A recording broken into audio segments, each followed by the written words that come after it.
ஆதியாகமம் அறிமுகம். பரிசுத்த வேதாகமத்தில் முதல் புத்தகம் ஆதியாகமம். இந்த புத்தகம் மோசேயினால் எழுதப்பட்டது. இஸ்ரவேல் மக்களின் வரலாற்றை மனிதனின் படைப்புடன் ஒப்பிட்டு இந்நூல் எடுத்துரைக்கிறது. உலகத்தையும் மனிதனையும் சிருஷ்டித்தவர் தேவனே.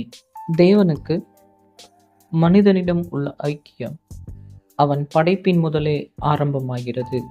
ஆனால் மனிதன் பாவத்தினால் தேவனை விட்டு விலகி பாவத்திற்கும் சாபத்திற்கும் உள்ளாகிறான். ஆனால் தேவன் மனிதனிடத்தில் தொடர்ந்து அன்பு செலுத்துகிறார் என்பதை ஆதியாகமம் உறுதிபட எடுத்து காட்டுகிறது. மேலும் ஆதியாகமம் தேவன் தம்மால் தெரிந்து கொள்ளப்பட்ட மனிதர்களை மீட்கும்படி ஆபிரகாமை நியமித்து அவரின் வம்ச வரலாற்றில் தேவனே மீட்பின் ஊழியத்தை தொடர்ந்து செய்கின்றார் என்பதை ஆதியாகமம் விளக்கமாக எடுத்துரைக்கிறது. தேவன் ஆபிரகாம், ஈசாக்கு, யாக்கோபு ஆகியோருக்கு கொடுத்த வாக்கை நிறைவேற்றுவார் என்ற நம்பிக்கை ஆதியாகமத்தில் கொடுக்கப்பட்டுள்ளது.